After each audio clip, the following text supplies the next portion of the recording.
Good morning, boys and girls. How are you doing?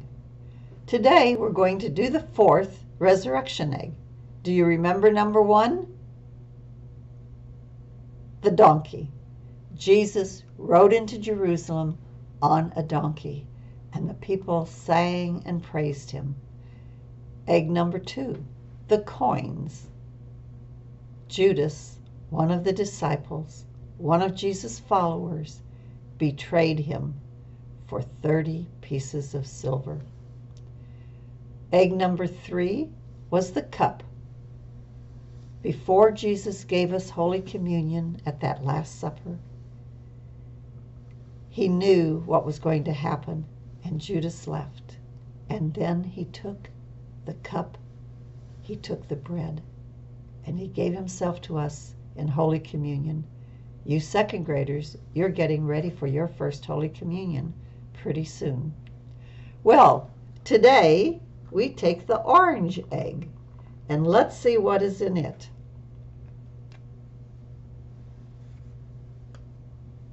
There we are. Can you see it?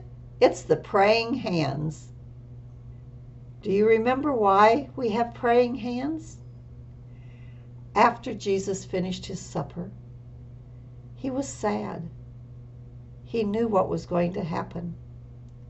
He needed the strength that only his Father in heaven could give him. And so he said to his friends, "Friends, let us go out into the garden to pray." It seems to have been one of his favorite places to pray. And he went out and he said, "Wait here a while I go further into the garden to pray." And he went into the garden and he prayed and he prayed and he prayed. He talked to his Father. He asked for strength and courage. After a long time, he came back, and guess what? His friends, the apostles, were not praying. They were sound asleep. Jesus woke them up and said, "Could you not watch with me 1 hour while I pray?" He said, "Watch and pray." And he went back into the garden. And again, he prayed and he talked to his Father, asked him to give him strength to go through what was going to happen. And when he went back, guess what? His friends were sound asleep again. On the third time, when he came back and found his friends asleep, he said, "Sleep on, for even now the time has come." And so we use these wonderful praying hands as a reminder that we too should pray. And you know, boys and girls, sometimes it's very hard to pray when we're tired, or it's very hard to pray when we're really, really excited. But Jesus tells us to pray. And it was Jesus who gave us the prayer, the Our Father, when his apostles kept begging him to please teach them how to pray. So we want to pray. We need to pray when we're excited and say, "Wow, thank you, God, this is wonderful." Sometimes, maybe like last night when the tornadoes, sirens were going off, maybe you were scared. Maybe you needed to pray for courage. Sometimes we just pray for all kinds of reasons. We thank God for family. We thank God for our friends. Sometimes we ask God to bless people, to take care of people. Like we've asked God to bless and protect our mamas and daddies and grandpas and grandmas, our teachers, our helpers, everyone that loves us so much. And so we have these praying hands, a symbol of Jesus going out and praying, talking to his Father in heaven, and a reminder that we too should pray. In our Bible, here we see Jesus in the garden.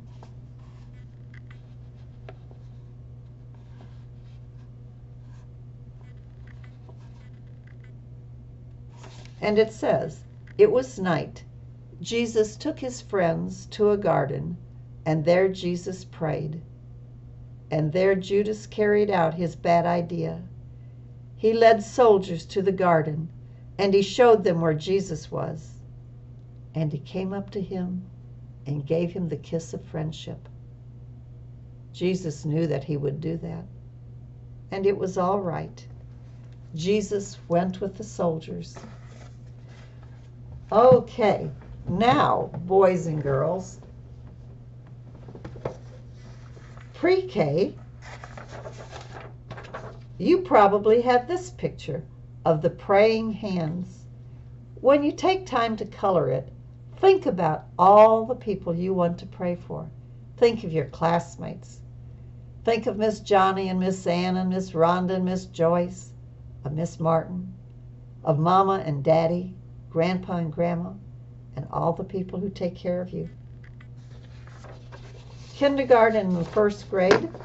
Kindergarten, some of you may have of actual paper. Some of you may have yours on electronically. First grade, yours is in your binder, and at the bottom it tells you where you can find the story in the Bible.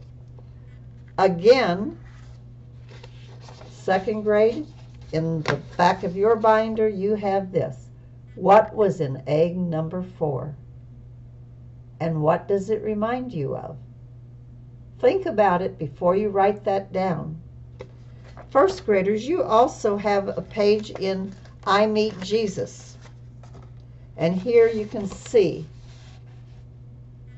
Jesus praying in the garden, and you have the story.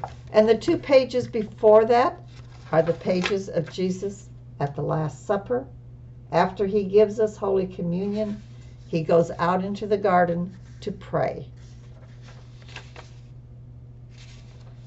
Boys and girls, be sure to pray often. You can pray anywhere. You can pray kneeling by your bed.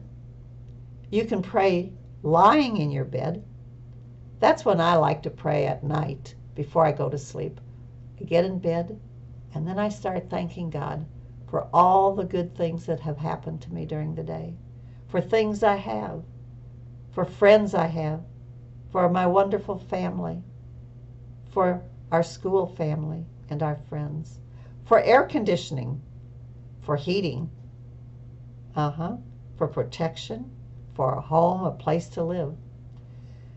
Another place I love to pray is to go walking. I love to go out walking, and I see the beautiful flowers, I see the birds and the animals, the sun or the clouds, and it makes me think of thanking God for those good gifts. So all of us need to find a special spot where we really, really can just stop and think and talk to our God in any words we want. So, boys and girls, have a good day and keep doing your work, and we're hoping and praying that it won't be too long before we get to see you again. Bye now.